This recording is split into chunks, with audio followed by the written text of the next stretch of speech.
மாண்பு உறுப்பினர் நீங்கள் பேசுங்க. மாண்புமிகு பேரவைத் அவர்களே, மாண்புமிகு அமைச்சர் அவர்கள் வீடு இருக்கின்றவர்களுக்கும் வீடு கொடுத்திருக்கிறோம் என்று சொல்லியிருக்கிறார்கள். அதே சமயத்தில் நீங்கள் அதாவது எந்த ஒரு திட்டமாக இருந்தாலும் தவறு இருக்கலாம், அதுக்காக வேண்டிய திட்டத்தை நிறுத்திட முடியாது.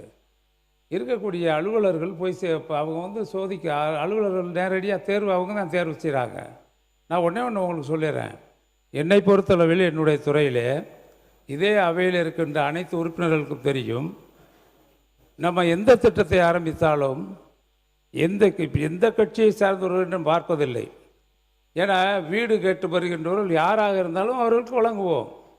ஏன்னா அது அதிமுகவாக இருந்தாலும் சரி, அது எந்த கம்யூனிஸ்ட் கட்சியாக இருந்தாலும் சரி, காங்கிரஸ் இயக்கமாக இருந்தாலும் சரி, எந்த இயக்கமாக இருந்தாலும் சரி, எந்த ஜாதியை சார்ந்தவர்களாலும் எந்த மதத்தை சார்ந்தவர்களாலும் சரி, யார் வந்தாலும் சரி, வீடு கலைஞர் கனவு இல்லத்தில் வீடு கேட்டு வந்தவர்களுக்கு ஒரு ஒன்றியத்தில் எந்தெந்த ஒன்றியத்தில் வந்தாங்களோ அத்தனை ஒன்றியத்திலும் யார் வீடு கேட்டு வந்தாலும் அவர்களுக்கு இல்லை என்று சொல்லக்கூடாது. தேர்வு செய்வதற்கு ஒரு கமிட்டி இருக்கிறது. அந்த நீங்கள் இப்போ அமைச்சர் சொல்வதில் இல்லை பெனிஃபிஷியரை இப்போ ஐஆர்டிபி இருக்குதுன்னு வச்சுக்கோங்க, லோன் கொடுக்குறோம். அதில் பெனிஃபிஷியரை தேர்வு செய்வது அதற்கு ஒரு கமிட்டி இருக்கிறது. அந்த கமிட்டி தான் அதை தேர்வு செய்யுது. மாண்புமிகு நம்ம சுற்றுப்புறத்துறை அமைச்சர் அவர்கள் சொன்னார்கள், ஜல்லி எல்லாம் விலை அவர்கள் குறைத்து கொடுத்ததற்கு காரணம் இதல்ல, இயற்கையாகவே விலைவாசிகள் குறைவாக இருந்தது. இப்போ எல்லாமே அவங்க இஷ்டம் போல் ஏற்றிக்கிட்டே போகிறாங்க. அதை கட்டுப்படுத்தணும், விலைவாசி ஏற்றத்தை கட்டுப்படுத்த வேண்டும். அதுதான் எங்களுடைய கோரிக்கை. காரணம், அரசிற்கு ஏற்பட்டுகின்ற இழப்புகளை எல்லாம் நாங்கள் குறைக்கிறோம்னு சொல்கிறீங்க. அது குறைப்பதற்கு இது உதவியாக இருக்கும். எதுவாக இருந்தாலும் இது குறைப்பதற்கு உதவியாக இருக்கும்.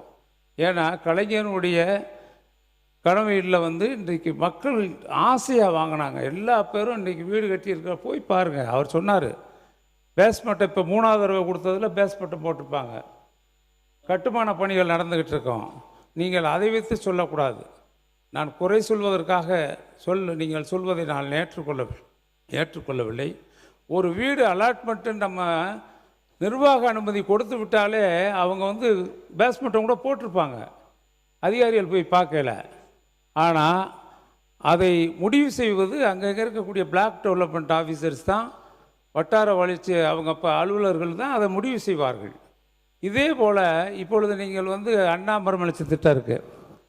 அண்ணா மறுமலர்ச்சி திட்டத்தை பொறுத்தளவில் முத்தமிழறிஞர் கலைஞர் காலத்தில் ஆரம்பிக்கப்பட்ட திட்டம். அந்த திட்டத்தில் நம்முடைய கிராமங்களில் இருக்கக்கூடிய உள்கட்டமைப்பு வசதிகளை உயர்த்துவதற்கும், கிராமம் சுத்தமான சுகாதாரமான நல்ல வளமான கிராமமாக உருவாக வேண்டும் என்பதற்காக கொண்டு வரப்பட்ட திட்டம் அண்ணா மறுமலர்ச்சி திட்டம். அது எங்களுக்கு இப்போ இன்றைக்கி முன்னாள் முதலமைச்சர் தளபதி அவர்கள் 2006 துணை முதலமைச்சராக இருந்த பொழுது அவர்கள் இதையெல்லாம் வந்து தொடர்ந்து இந்த திட்டங்களை செயல்படுத்த வேண்டும் என்பதில் ஆர்வம் உள்ளவர். ஏன்னா சுய உதவிக்குழுவிலிருந்து எல்லாம் அதை தொடர்ந்து இப்போ என்ன செஞ்சாங்க, வந்த உடனே மீண்டும் அண்ணா மறுமலர்ச்சி திட்டத்தை கொண்டு வந்தார்கள். அந்த திட்டத்தை கொண்டு வந்து அதில் வந்து இன்னைக்கு வந்து நீங்கள் என்ன செஞ்சிருக்கீங்க, அதனுடைய பெயரை மாற்றியிருக்கிறீர்கள். அண்ணாவினுடைய பெயரையே மாற்றி, அது என்ன நியாயம்? நீங்கள் சொல்கிற கொள்கை தலைவர்கள் சொல்லையில் பேரறிஞர் அண்ணாவை நீங்கள் நேசிக்கிறீர்கள், அதை நேசிப்பதாக சொல்கிறீர்கள். அண்ணாவின் பெயர் தமிழ்நாடு சட்டமன்றத்தில் தமிழ்நாடு என்று சட்டம் கொண்டு வந்த அண்ணாவின் பெயரே எடுத்த பெருமை. அதுவும் நீங்கள் வந்து மறுமலர்ச்சி என்னன்னா டிஎன் வெற்றி மறுமலர்ச்சி வளர்ச்சி வாழ்வாதார திட்டமாக நீங்கள் மாற்றிருக்கீங்க. இது எதுக்கு மாற்றணும்? அண்ணாவினுடைய பேர் இருந்தால் இருந்துட்டு போகுது. உங்களுக்கு அண்ணா கடவுள் மாதிரி அவர் பேர் இருந்தால் இருந்துட்டு போகுது. கட்சிகள் தான் உங்களுக்கு பிடிக்கவில்லை என்றால், அண்ணாவை பிடிக்கலைன்னா அண்ணானால தான் இன்றைக்கி இந்த கட்சிகள்லாம் ஆட்சிக்கு வந்திருக்கு. சாதாரண சாமானியர்கள்லாம் சட்டமன்றத்திற்கு வருவதற்கு வழிகாட்டியவர் பேரறிஞர் அண்ணா அவர்கள். அதை தொடர்ந்து இந்த இதில் வந்து திட்டத்தில் நீங்கள் பார்த்தீங்கன்னா, நீங்கள் உங்களுடைய நிதிநிலை அறிக்கையிலே நான் படித்தேன் என்னவென்றால், நீங்கள் 6000 கோடி அதுக்கு ஒதுக்கியிருக்கீங்க. 6000 கோடி ஒதுக்கி அதில் வந்து இதுக்கு வந்து பெரிய அர்பனுக்கு, அதாவது பெரிய நகரங்களை சுற்றி இருக்கின்ற கிராம பஞ்சாயத்துகளுக்கு ஒரு 1000 கோடி சாலை வசதிகள் மேம்பாட்டு திட்டத்திற்காக ஒரு 1000 கோடி ஒதுக்கியிருக்கீங்க.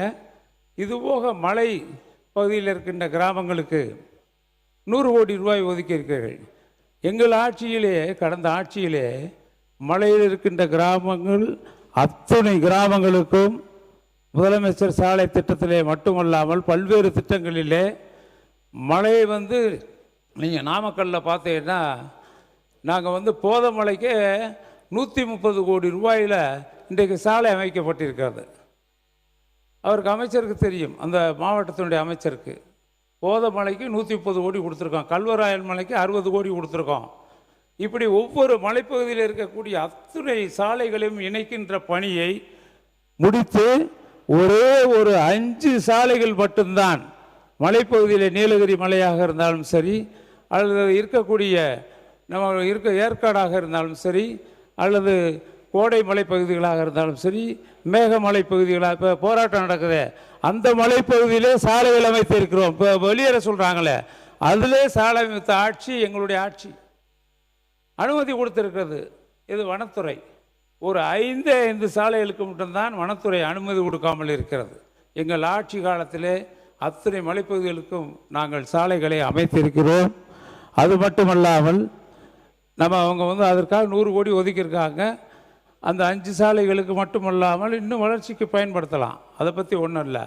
ஆனால் அண்ணாவின் பெயரை மாற்றியது தான் மிக வருத்தமாக இருக்கிறது.